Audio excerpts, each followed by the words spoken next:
अगर मैं आपसे कहूं कि हजारों साल पहले हुई कुछ ऐसी घटनाएं हैं जिन्हें सिर्फ बाइबल ही नहीं बल्कि दूसरी सभ्यताओं के इतिहास, राजाओं के अभिलेख और पुरातत्व खोजों से भी जोड़कर देखा जाता है, तो क्या आप विश्वास करेंगे? क्या सच में मिस्र पर 10 विपत्तियां आई थीं? क्या सच में इजरायली मिस्र से निकलकर लाल समुद्र पार कर गए थे? अगर ऐसा हुआ था तो क्या मिस्र के इतिहास में इसका कोई निशान मिलता है? और अगर नहीं मिलता तो क्या इसका मतलब बाइबल गलत है?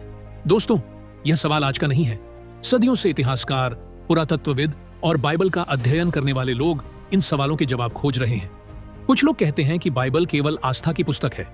दूसरे लोग कहते हैं कि बाइबल इतिहास की सबसे भरोसेमंद प्राचीन पुस्तकों में से एक है। लेकिन सच क्या है? क्या दुनिया का इतिहास बाइबल की घटनाओं की पुष्टि करता है, या फिर दोनों एक दूसरे से बिल्कुल अलग हैं? आज से शुरू हो रही इस नई सीरीज में हम किसी की बातों पर नहीं, बल्कि उपलब्ध ऐतिहासिक स्रोतों, पुरातात्विक खोजों और प्राचीन अभिलेखों को देखेंगे। हम मिस्र जाएंगे, फिर बाबुल, फिर अशूर, फिर फारस और अंत में रोमी साम्राज्य तक पहुंचेंगे। हम हर जगह सिर्फ एक सवाल पूछेंगे, क्या यहां ऐसा कोई सबूत मिलता है जो बाइबल की घटनाओं से जुड़ता हो? लेकिन आगे बढ़ने से पहले एक बहुत जरूरी बात। इस वीडियो का उद्देश्य किसी पर विश्वास थोपना नहीं है। जहां इतिहास बाइबल का समर्थन करता है, हम वह भी दिखाएंगे। जहां इतिहासकारों के बीच मतभेद हैं, वहां वह भी ईमानदारी से बताएंगे, क्योंकि सच्चाई से डरने की जरूरत नहीं होती। अगर बाइबल सत्य है तो सच्ची जांच उसके खिलाफ नहीं जाएगी, और अगर किसी विषय पर अभी भी बहस चल रही है तो हमें उसे भी उसी रूप में समझना चाहिए। अब शुरुआत करते हैं उस देश से जिसका नाम बाइबल में सैकड़ों बार आता है, इजिप्ट यानी मिस्र। बाइबल के अनुसार इजरायली लगभग 400 वर्षों तक मिस्र में रहे। फिर एक समय ऐसा आया जब एक नए फिरौन ने उन्हें दास बना लिया। उन्होंने कठोर मेहनत करवाई, ईंटें बनवाई और भारी निर्माण कार्यों में लगा दिया। तभी परमेश्वर ने अपने सेवक मूसा को बुलाया और कहा कि वह फिरौन के पास जाकर कहे, मेरी प्रजा को जाने दे। लेकिन फिरौन ने इनकार कर दिया। इसके बाद बाइबल बताती है कि मिस्र पर एक के बाद एक 10 भयानक विपत्तियां आईं।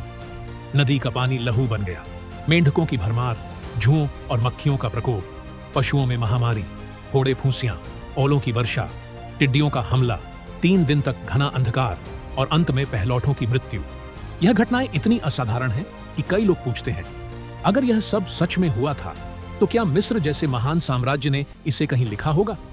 यहीं से हमारी ऐतिहासिक खोज शुरू होती है, क्योंकि मिस्र केवल पिरामिडों का देश नहीं था, वह लिखित अभिलेख रखने वाली सबसे प्राचीन सभ्यताओं में से एक था।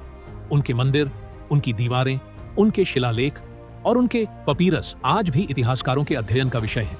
लेकिन यहीं एक दिलचस्प बात सामने आती है। प्राचीन राजा अक्सर अपनी जीत लिखते थे, अपनी हार नहीं। इसीलिए अगर मिस्र को किसी बड़ी राष्ट्रीय आपदा का सामना करना पड़ा हो तो यह जरूरी नहीं कि फिरौन ने उसे अपने स्मारकों पर लिखवाया हो। इतिहास में कई सभ्यताओं ने अपनी हार या अपमानजनक घटनाओं को दर्ज ही नहीं किया। तो क्या इसका मतलब यह है कि वे घटनाएं कभी हुई ही नहीं, या फिर हमें दूसरे प्रकार के प्रमाण खोजने चाहिए? इसी सवाल का जवाब खोजने के लिए इतिहासकार एक प्राचीन दस्तावेज की ओर देखते हैं जिसे आइप्यूवेर पपायरस कहा जाता है। कुछ लोगों का दावा है कि इसमें मिस्र पर आई भयंकर तबाही का वर्णन मिलता है, जो बाइबल की विपत्तियों से मिलता जुलता है। लेकिन दूसरी ओर बहुत से विद्वानों का मानना है कि यह दस्तावेज सीधे एक्सोडस का रिकॉर्ड नहीं है और इसे उस घटना का निश्चित प्रमाण नहीं माना जा सकता। तो आखिर सच क्या है?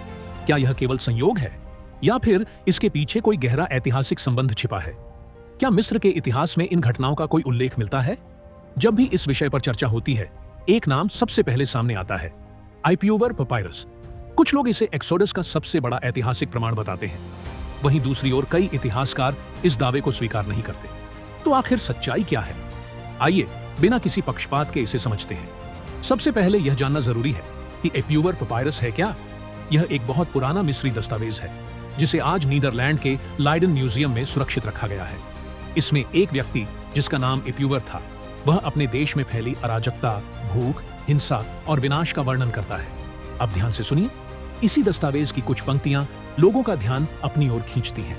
एक स्थान पर लिखा है कि नदी रक्त के समान हो गई है।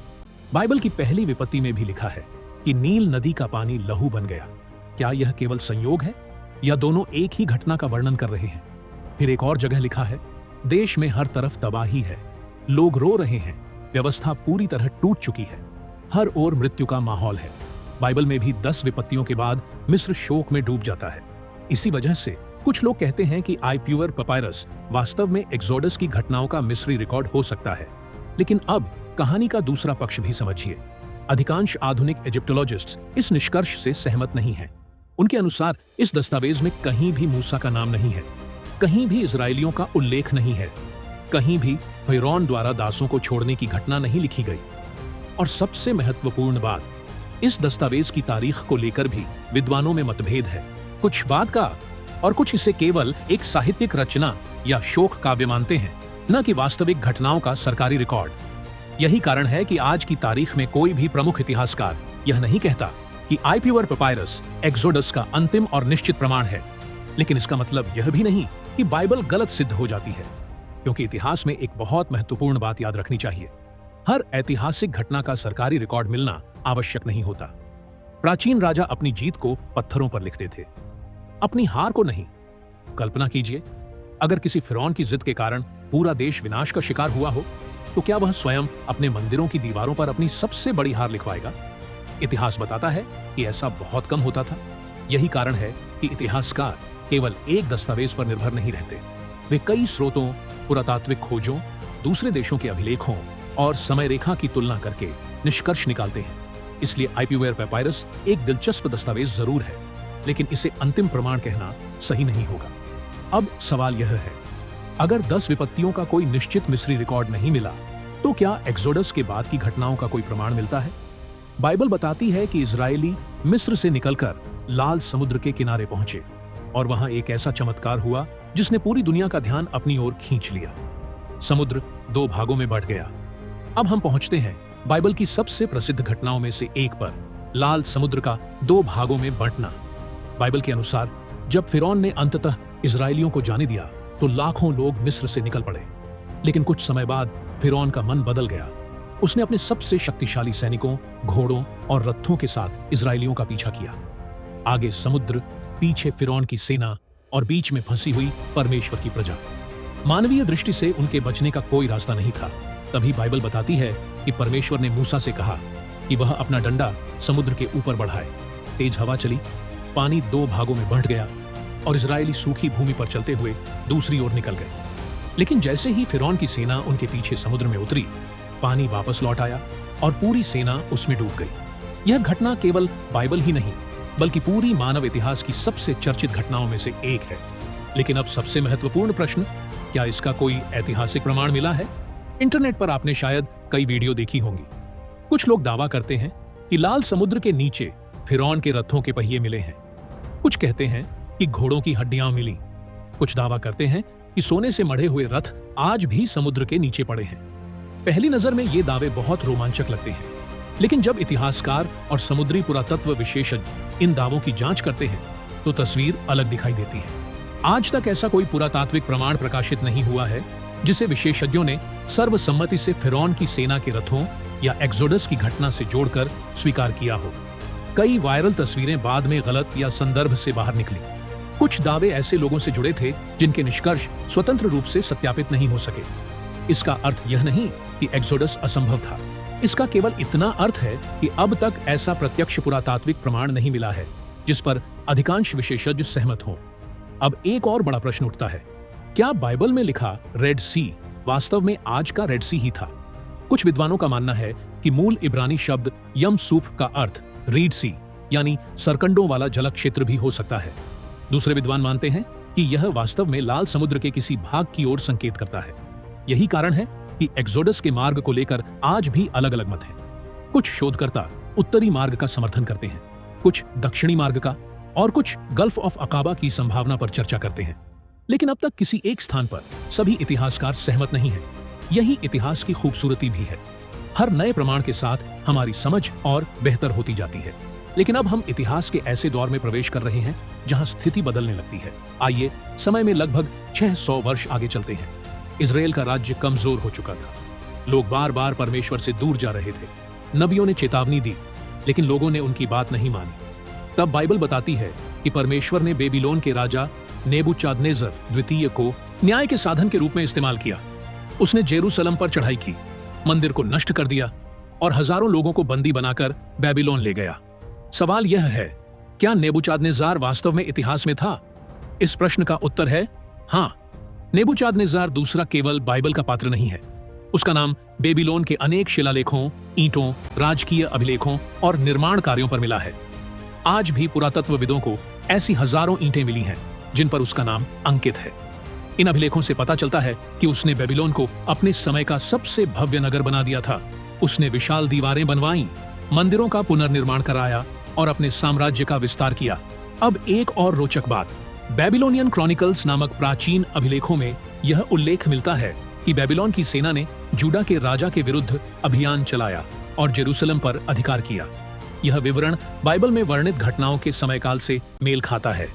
इतिहासकारों के लिए यह बहुत महत्वपूर्ण है क्योंकि यहाँ पहली बार हमें दो अलग अलग स्रोत मिलते हैं, एक बाइबल और दूसरा बेबीलोन का अपना राजकीय इतिहास।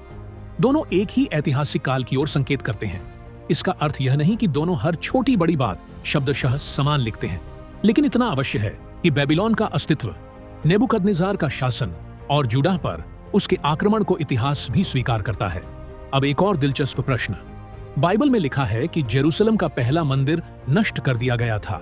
क्या इसके भी प्रमाण हैं? पुरातत्वविदों को जेरूसलम में जली हुई इमारतों की परतें, तीरों की नोकें और विनाश के अवशेष मिले हैं जो 6ठी शताब्दी ईसा पूर्व के बड़े आक्रमण की ओर संकेत करते हैं। हालांकि हर खोज सीधे किसी एक बाइबल पद को सिद्ध नहीं करती, लेकिन जब अलग अलग स्रोतों को एक साथ देखा जाता है तो एक ऐतिहासिक चित्र उभरकर सामने आता है जो बाइबल के वर्णन के साथ काफी हद तक मेल खाता है। यही वह स्थान है जहां इतिहास और बाइबल के बीच संबंध पहले से कहीं अधिक स्पष्ट दिखाई देने लगते हैं। लेकिन हमारी यात्रा अभी समाप्त नहीं हुई। बेबीलोन के बाद एक और महाशक्ति उभरी, असीरिया। एक ऐसा साम्राज्य जो अपनी क्रूरता के लिए पूरी दुनिया में प्रसिद्ध था। और आश्चर्य की बात यह है कि असीरिया ने अपने युद्धों का रिकॉर्ड स्वयं पत्थरों पर लिख छोड़ा। असीरिया केवल शक्तिशाली ही नहीं था बल्कि अत्यंत क्रूर भी था। वह अपने शत्रुओं को हराने के बाद उनकी हार को पत्थरों पर उकेरता था। यही कारण है कि आज असीरिया का इतिहास दुनिया के सबसे अच्छी तरह संरक्षित प्राचीन इतिहासों में गिना जाता है। अब सवाल है, क्या असीरिया के इन अभिलेखों में बाइबल के लोगों और घटनाओं का जिक्र मिलता है? उत्तर है हाँ, कई मामलों में मिलता है। बाइबल हमें एक महान असीरियन राजा के बारे में बताती है, सेन्नाचेरिब। उसने जूडा के राज्य पर चढ़ाई की, कई नगरों पर अधिकार कर लिया, फिर वह जेरूसलम की ओर बढ़ा। बाइबल बताती है कि उसने राजा हिजकिय्याह को धमकी दी और जेरूसलम को घेर लिया, लेकिन अंत में जेरूसलम उसके हाथ नहीं लगा। अब आइए असीरिया के अपने रिकॉर्ड को देखें। पुरातत्वविदों को एक प्रसिद्ध शिलालेख मिला है जिसे टेलर प्रिज्म कहा जाता है। इस प्राचीन अभिलेख में सेनाक्रिब अपने सैन्य अभियानों का विवरण देता है। वह दावा करता है कि उसने जूडा के अनेक नगरों पर कब्जा कर लिया और राजा हिजकिय्याह को पिंजरे में बंद पक्षी की तरह जेरूसलम में कैद कर दिया। ध्यान दीजिए, यहाँ एक बेहद रोचक बात सामने आती है। टेलर प्रिज्म में सनेख्रिब अपनी अनेक जीतों का वर्णन करता है, लेकिन वह कहीं भी यह दावा नहीं करता कि उसने जेरूसलम पर कब्जा कर लिया। इतिहासकारों के लिए यह बात महत्वपूर्ण है। क्यों? क्योंकि असीरियन राजा अपनी जीत बढ़ा चढ़ाकर लिखते थे। यदि जेरूसलम वास्तव में जीत लिया गया होता तो संभावना यही थी कि वह उसका भी गर्व से उल्लेख करता। बाइबल कहती है कि जेरूसलम बच गया। टेलर प्रिज्म भी जेरूसलम पर अंतिम विजय का दावा नहीं करता। दोनों स्रोत अलग अलग दृष्टिकोण से लिखे गए हैं, फिर भी एक महत्वपूर्ण बिंदु पर उनका मेल दिखाई देता है। अब एक और अद्भुत खोज, असीरिया के महल में मिली विशाल पत्थर की नक्काशियां, जिन्हें लचिश रिलीफ्स कहा जाता है। इनमें लचिश नगर पर असीरियन आक्रमण का विस्तृत चित्रण है। सैनिक, घेराबंदी, दीवारें, बंदी बनाए गए लोग, सब कुछ पत्थरों पर उकेरा गया है। बाइबल भी बताती है कि जेरूसलम पहुंचने से पहले सनेचरिब ने लाकिश पर आक्रमण किया था। यहां फिर एक बार पुरातत्व और बाइबल एक ही ऐतिहासिक घटना की ओर संकेत करते हैं। इसका अर्थ यह नहीं कि हर विवरण पूरी तरह समान है, लेकिन इतना अवश्य है कि जिन राजाओं, नगरों और युद्धों का बाइबल उल्लेख करती है, उनमें से कई का अस्तित्व स्वतंत्र ऐतिहासिक स्रोतों से भी प्रमाणित होता है। यही कारण है कि आधुनिक इतिहासकार बाइबल को केवल धार्मिक पुस्तक के रूप में नहीं देखते। उसमें वर्णित अनेक राजाओं, नगरों और साम्राज्यों को ऐतिहासिक अध्ययन का भी महत्वपूर्ण स्रोत माना जाता है। लेकिन हमारी यात्रा अब भी बाकी है। अब हम पहुंचते हैं पर्शियन एम्पायर में, एक ऐसा साम्राज्य जिसने पूरी प्राचीन दुनिया की राजनीति बदल दी। बाइबल बताती है कि बेबीलोन पर विजय के बाद एक नया राजा आया, साइरस द ग्रेट। यह वही राजा था जिसने यहूदियों को अपने देश लौटने और जेरूसलम के मंदिर का पुनर्निर्माण करने की अनुमति दी। अब प्रश्न उठता है, क्या साइरस वास्तव में इतिहास में था? उत्तर है बिल्कुल। साइरस द ग्रेट इतिहास के सबसे प्रसिद्ध राजाओं में से एक है। उसके शासन के प्रमाण अनेक पर्शियन अभिलेखों और पुरातात्विक खोजों में मिलते हैं। सबसे प्रसिद्ध खोज है साइरस सिलेंडर। यह मिट्टी का एक प्राचीन बेलनाकार अभिलेख है जिस पर साइरस की नीतियों का वर्णन मिलता है। इसमें वह बताता है कि उसने कई बंदी बनाए गए लोगों को उनके क्षेत्रों में लौटने दिया और स्थानीय मंदिरों की पुनर्स्थापना का समर्थन किया। ध्यान देने वाली बात यह है, साइरस सिलेंडर में इजराइल या जेरूसलम का नाम सीधे नहीं लिखा गया है, लेकिन उसकी नीति बाइबल में वर्णित उस घटना से मेल खाती है जिसमें यहूदियों को अपने देश लौटने की अनुमति मिली। यही कारण है कि इतिहासकार इसे बाइबल के ऐतिहासिक संदर्भ को समझने में महत्वपूर्ण मानते हैं। अब हम इतिहास में और आगे बढ़ते हैं, रोमन एम्पायर की ओर। यहीं से न्यू टेस्टामेंट की घटनाएं शुरू होती हैं। बहुत से लोग पूछते हैं, क्या पोंटियस पिलाट वास्तव में इतिहास में था? उत्तर फिर वही है, हाँ। सन 1961 में सिजरिया में पत्थर का एक अभिलेख मिला जिस पर पोंटियस पायलट का नाम अंकित था। इस खोज ने यह स्पष्ट कर दिया कि पायलट केवल बाइबल का पात्र नहीं था, बल्कि वह वास्तव में जूडिया का रोमी प्रशासक था। इसके बाद एक और महत्वपूर्ण खोज हुई। यरूशलेम के पास एक प्राचीन अस्थि पात्र मिला जिसे कई विद्वान महायाजक कायाफस से जोड़ते हैं। यही वह व्यक्ति था जिसका उल्लेख न्यू टेस्टामेंट में यीशु के मुकदमे के दौरान मिलता है। और फिर आती है 20वीं सदी की सबसे महान पुरातात्विक खोजों में से एक, डेड सी स्क्रॉलर्स।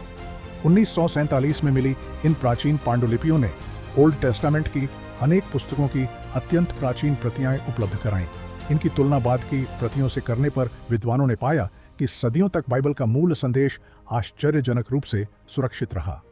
इसका अर्थ यह नहीं कि हर छोटी वर्तनी या शब्द समान है, लेकिन यह अवश्य दिखाता है कि बाइबल की प्रतिलिपियां अत्यधिक सावधानी से संरक्षित की गईं। अब हमारी पूरी यात्रा पर एक नजर डालिए। इजिप्ट, जहां कुछ दावों पर अब भी बहस जारी है। बेबीलोन, जहां नेबुकदनेस्सर और जेरूसलम पर आक्रमण का इतिहास मिलता है। असीरिया, जहां टेलर प्रिज्म और लचिश रिलीफ्स बाइबल के ऐतिहासिक संदर्भों से मेल खाते हैं। पर्सिया, जहां साइरस द ग्रेट और उसकी नीतियां इतिहास में दर्ज हैं। रोम, जहां पोंटियस पायलट, कायाफस और डेड सी स्क्रोल्स जैसी खोजें बाइबल के ऐतिहासिक परिप्रेक्ष्य को मजबूत करती हैं। तो क्या इतिहास बाइबल की हर घटना को 100% सिद्ध कर देता है? नहीं। क्या इतिहास बाइबल की हर बात का खंडन करता है? यह भी नहीं। सच्चाई इससे कहीं अधिक रोचक है।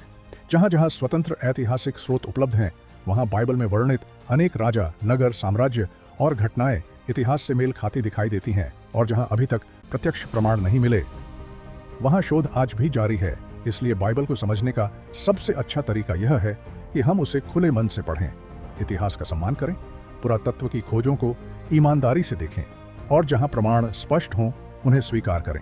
जहां प्रश्न शेष हों वहां धैर्य रखें, क्योंकि सच्चा शोध कभी डरता नहीं, वह केवल सत्य की खोज करता है। यदि आपको यह पूरी श्रृंखला पसंद आई हो तो इसे दूसरों के साथ अवश्य साझा करें। हो सकता है यह वीडियो किसी ऐसे व्यक्ति तक पहुंचे जो वर्षों से यही प्रश्न पूछ रहा हो, क्या बाइबल केवल विश्वास की पुस्तक है या इतिहास भी इसकी गवाही देता है? अगली वीडियो में हम बाइबल और इतिहास के एक और रहस्यमयी विषय की गहराई से जांच करेंगे। तब तक परमेश्वर आपको आशीष दे।